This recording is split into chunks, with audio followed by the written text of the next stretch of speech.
Bien amigos, continuamos aquí en Uno por Uno. Evidentemente teníamos que hablar de todos estos elementos y de lo que está representando José Antonio Meade en estos momentos, a qué se está enfrentando, porque ya hablamos, todos estos elementos son la sombra que persigue a José Antonio Meade. ¿Verdaderamente tendrá la capacidad para quitársela? ¿Verdaderamente podrá responder todas estas interrogantes que estamos planteando en este programa? ¿Verdaderamente puede ser una figura convincente para la ciudadanía? Porque lo que pasó en este gobierno federal fue la pérdida de credibilidad en estas instituciones que tanto presume el PRI. Porque dicen, este país no se puede entender sin las instituciones que creó el PRI en su totalidad. Los gobiernos priistas hicieron a este país. Los gobiernos priistas hicieron a esta república. Sí, pero una república que no ha sido liberal. Sí, pero instituciones que gozan de una perpetración de corrupción inimaginables. Sí, pero aparte de instituciones que no permitieron una incipiente democracia en un momento determinado. Sí, hoy estamos festejando todavía que un presidente con el dedo señale al próximo destapado, al candidato del PRI. Eso hay que aplaudirlo, eso hay que festejarlo. Verdaderamente hay que festejar estas instituciones que no resguardan la paz de los mexicanos. ¿Qué pasa con la justicia mexicana? ¿Qué pasa con este sistema de justicia mexicana? ¿Verdaderamente le da justicia a los mexicanos? Tenemos miles y miles de cuerpos ministeriales encargados de hacer justicia. Y no pasa nada. Vas, denuncias, haces los procedimientos respectivos para obtener justicia y no obtienes nada. Los cuerpos policiales cada vez en situaciones más desagradables, situaciones verdaderamente poco favorables para resguardar la paz social en México. Porque lo hemos dicho varias veces, si no hay paz social no tienes desarrollo económico. Si no hay paz social, no tienes desarrollo de la economía, no puede haber emprendedurismo, no puede haber tranquilidad, no puede haber un espacio para incrementar la creatividad. El propio Alejandro González Iñárritu dijo que tomó la decisión de irse a vivir a los Estados Unidos de Norteamérica, porque vivir en estos escenarios perpetrados de la violencia y de la corrupción y de la impunidad no le permitían desarrollar su creatividad como él mejor quería. Porque estás preocupado, porque estás consternado, porque te abruma esta situación, esta atmósfera de negatividad y de violencia. Ya ganó 2 Óscares, hizo El Renacido, hizo Birdman, desarrolló mejor sus competencias en muchos ámbitos y ahí están los resultados. Ya incluso se hizo de un Óscar honorario por estas contribuciones también para defender la migración.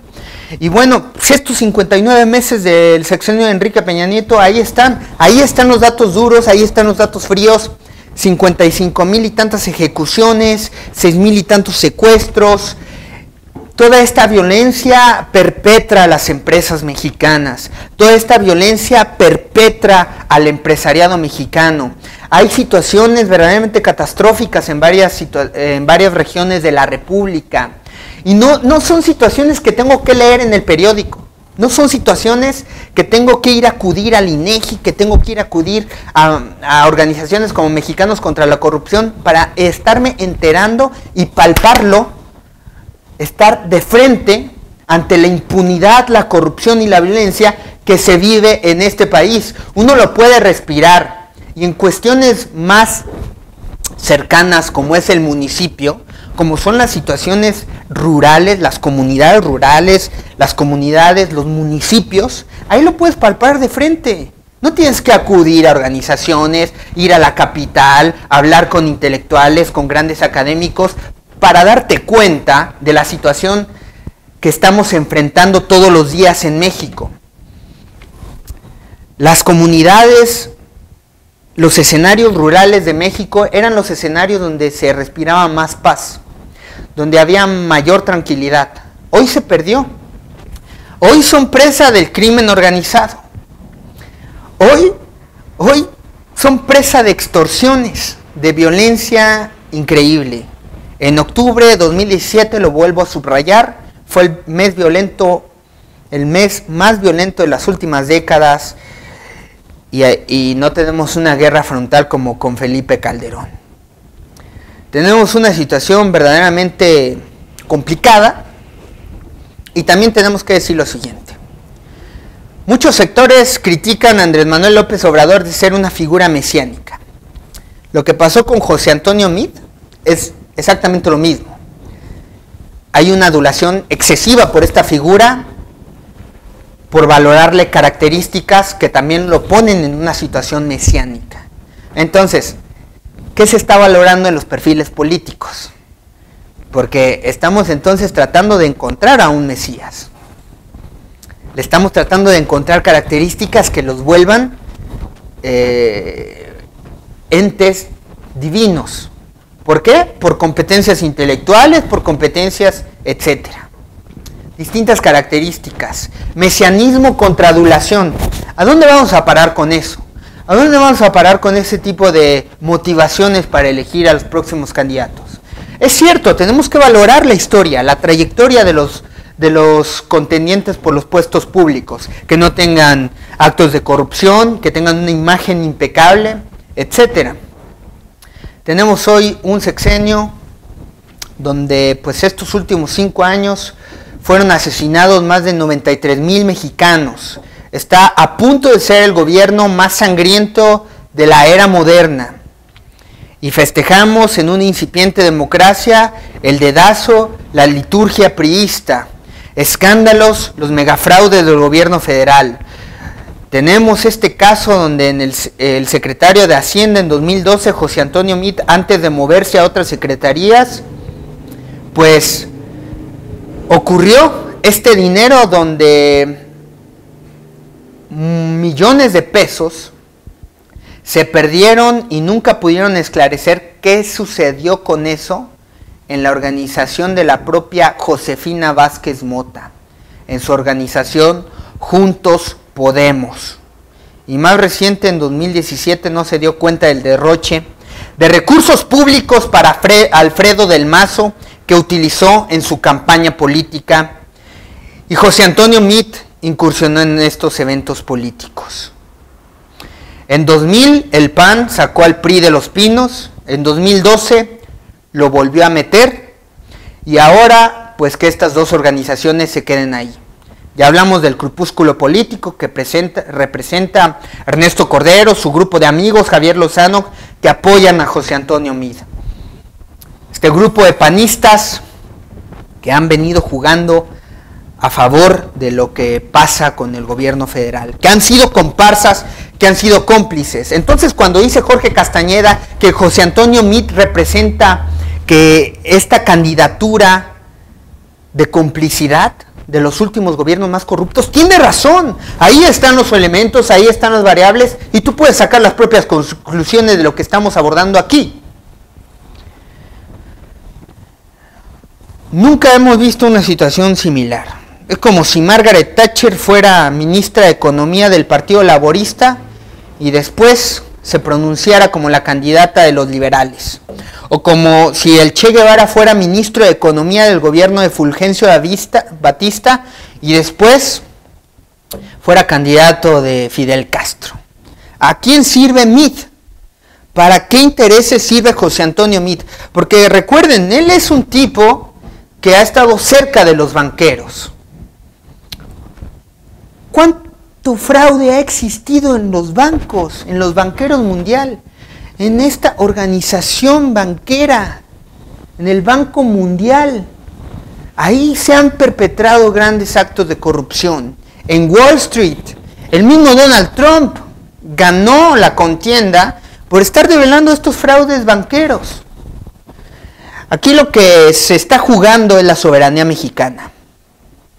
José Antonio Meade ha servido a este grupúsculo denominado el PRIAN. Y la ciudadanía y el debate público se tiene que centrar en eso. ¿Eso es lo que quiere México? ¿Verdaderamente se puede confiar en una figura que envuelve todos estos elementos que estamos discutiendo ahora? José Antonio Meade es comparsa de Luis Videgaray desde hace más de 30 años. Luis Videgaray incluso fue el primero que comenzó a destaparlo como el favorito de Enrique Peña Nieto. José Antonio Meade, entonces, ¿qué representa? Podríamos decir que entonces votar por José Antonio Meade es votar por Vicente Fox, que ya también públicamente salió a apoyarlo moralmente. Podríamos decir entonces que votar por José Antonio Meade es votar por Enrique Peña Nieto, que evidentemente está moviendo toda la política para salvarse las espaldas de un posible juicio político como el que ocurrió con Carlos Salinas de Gortari y su familia con Raúl Salinas, donde Ernesto Zedillo Ponce de León se dio cuenta de la falta de Estado de Derecho y de la legitimidad y del resguardo que tenía que haber en el gobierno federal, y por eso metió a la cárcel al hermano del presidente, cosa que era muy delicada en esos momentos y más para el priismo mexicano. Incluso le costó varias situaciones políticas haber sido tan firme en ese momento, en ese aspecto. Son dos de los gobiernos más corruptos que han venido a suceder en historia reciente de México, en una incipiente democracia, y José Antonio Meade sirvió en eso. A mediados de este sexenio yo había escrito que si José Antonio Meade quedara como el candidato Enrique Peña Nieto y del PRI, el PAN, que ahora encabeza Ricardo Anaya, se habría de dividir y evidentemente apoyarían a este candidato, porque José Antonio Meade fue piedra angular de lo poco rescatable que presumen los gobiernos panistas. El único opositor entonces sería Andrés Manuel López Obrador, y habría de enfrentarse a un aparato gigante como el que hemos visto en una réplica como es la elección del Estado de México, ante un aparato más poderoso. Hoy estamos viendo que esas palabras cobran peso.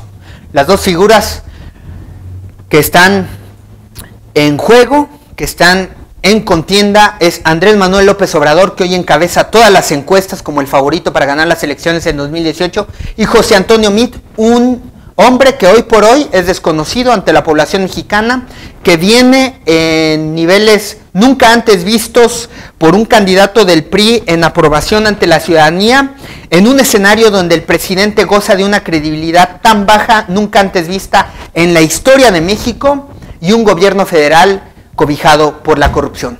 Esos son los elementos que hoy discutimos en Uno por Uno, Opinión y Libertad, y que habremos de ver en los siguientes días, ya en tiempos donde se eligen los candidatos.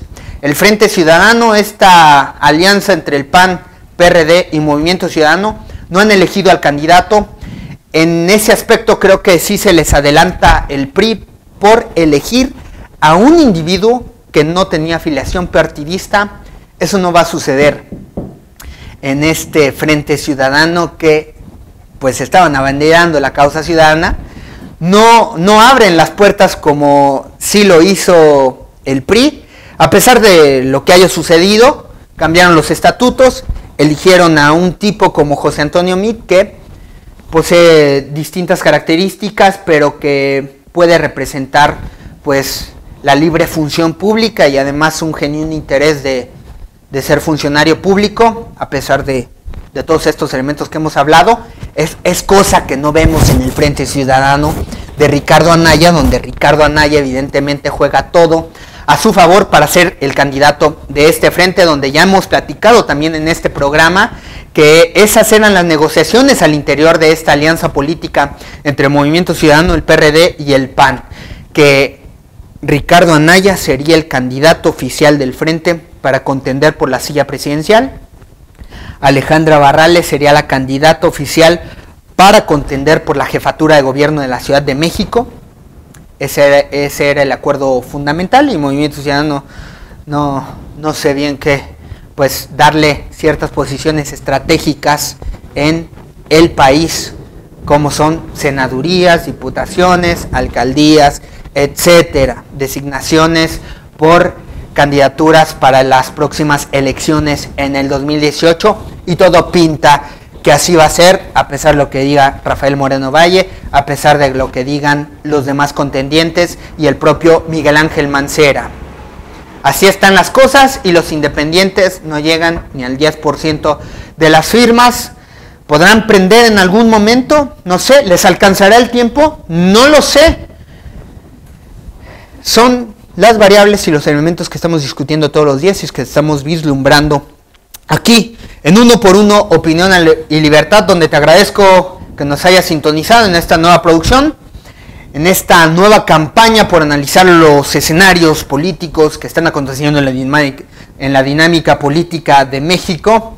Mi nombre es Eric Javier Huerta y te agradezco mucho que nos hayas sintonizado. Estamos en redes sociales para que continúe la conversación y promociones el debate. Hasta pronto.